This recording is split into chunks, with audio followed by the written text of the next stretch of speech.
The four living creatures, each of them had 6 wings where they cover their eyes inside and out. And day and night, these superior angelic powers keep exclaiming, "Holy, holy, holy is the Lord God Almighty, who was and is to come." This is the only thing they can say. Because the one who sits upon the throne is holy. Oh, mamma mia. They can't say too much. Holy, holy, holy. Night and day, day and night. They never stop saying, holy, holy, holy. Let me go back. The church should be an image of heaven. That what's happening there should be happening here. What do we say at liturgy? Holy, holy, holy is the Lord God Almighty. Heaven and earth are full of your glory. It should be an image of what's happening there and here. Not a circus, but an image of the heavenly kingdom. That's what the Mass is all about. That's what the Eucharist is all about. It's an image of what's happening in the heavens. We see now an image dimly, but then we shall see face to face. But the image we see is Jesus himself, as he gives himself as body and blood, soul, and divinity. You see, it's not only the doctrine, body, blood, soul, and divinity. It's the worship that he is due. You see, not only the body, this is the body, blood, soul, and divinity of Christ. I don't receive him on my hand. But give me a break. Has nothing to do with it. I receive him with reverence because he's holy. He's other than I am. He's not like me. I fall down on my face because this is God. This is what full living creatures do. Holy, holy, holy is the Lord God Almighty, who was and is to come. And whenever the living creatures give glory and honor and thanks to the one who sits upon the throne, who lives forever and ever, the 24 elders, they're doing liturgy. They're genuflecting. They're doing more. They fall down before the one who sits on the throne, and they fall on their faces and worship him, for him who lives forever and ever. Then what do? They throw their authority, their crowns down on the ground, saying, "Worthy are you, O Lord, our God, to receive glory and honor and power, for you created all things, and by your will they came to be and were created." I'm going to tell you, the image of heaven should be the image of the church. That's what we're doing. That's it. But you see, we're going to go back to this whole thing about making him king. See, I'm all for reverence, okay? The Pope is for reverence. I'm for reverence. But you can't have reverence unless you know Jesus. If you don't know Jesus, I'm going to tell you, there's no reverence. We have little children that for the last 4 years, they've been coming once a month for the Blessed Sacrament exposed, okay? These little children genuflect before the Lord. These little children know this is Jesus. These little children are quiet as church mice when we're doing their journaling. They're all together, the whole 8th grade, so we don't have many, we only have about 40, 35. So we don't have many. People don't send them to us because, we're too demanding. We're too demanding. We'd much rather have them go through, get their hands stamped. I did my religious thing for the week. What happened at your religion? I hated nothing, haven't done nothing. It's much more to teach them the holiness of God, that Jesus is present in you. They don't come to Mass most of them. They don't come to Mass because their parents send them to do their religious thing at CCD. So we can do the best we can at CCD so that God touch them. That's all we can do, that's up to God. But you see, these children know reverence. But you know why? Because they know Jesus. Now I heard just yesterday somebody came to me and said, so-and-so asked to be a CCD teacher. And she said to the pastor, "I don't go to church." And the pastor said, "That's quite all right, we can still use you." Isn't that nice? Don't say. Isn't that nice? I can still use you. Fill in the hole. I'd rather have no CCD class than somebody who doesn't believe. Or she might believe in God, but I don't know which God she believes in. You see, give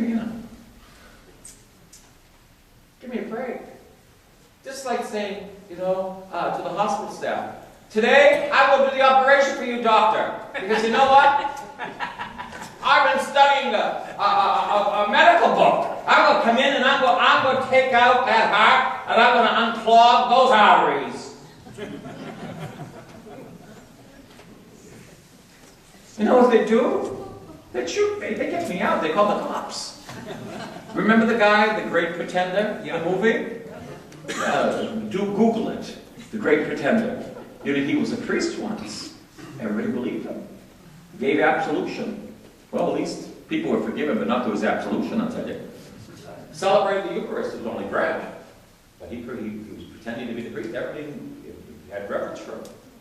Then, he was a surgeon. And you know what? He was a good surgeon. I think it's a true story. But imagine me going into the hospital tomorrow. I'm going to go to Mass General. Or eye and ear and say, you know what? I love eyes. Eyes, they're so beautiful. And I want to take this lady's eye out. I don't have any credentials. You can see it laughing, but I'm going to teach these children I don't go to Mass. You know what I'm saying? That's stupid. You can't give what you don't have. You can't give what you don't have. You know, it's stupid. I'd rather have the kids have a nice day outside, go play in the sunshine. We'll sing in the sunshine. That's all. I'd rather do that. If I'm a pagan.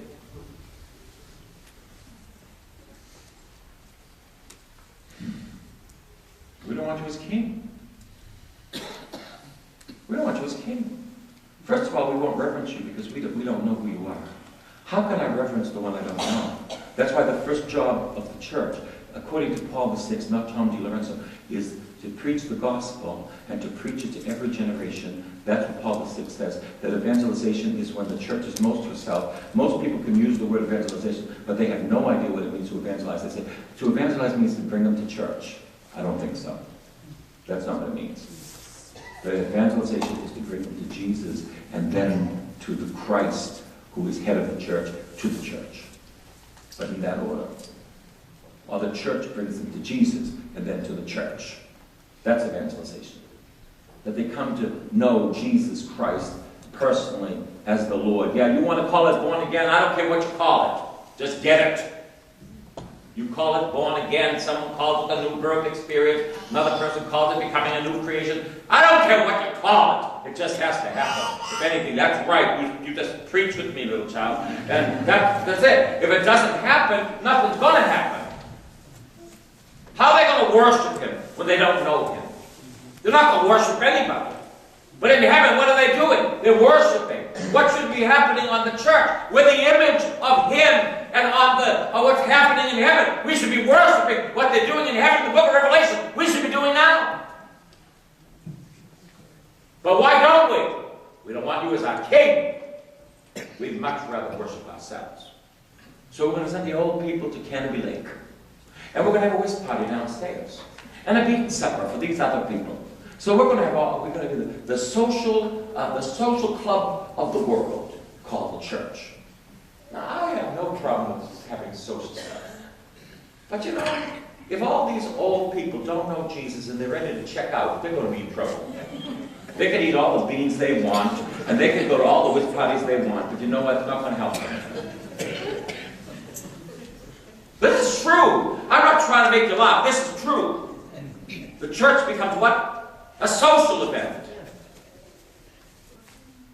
Then you hear these other people, you know, these witches. I'll talk about the nuns that are into Gaia and that. Not all the nuns. I know lots of good nuns, holy nuns. They're praying for the church. If a nun that's holy is praying for you, you don't have a chance because you'll be converted. But I'm also telling you, what these witches propagate is, that's only bread on the altar, that's not Jesus. And we've got to do social justice.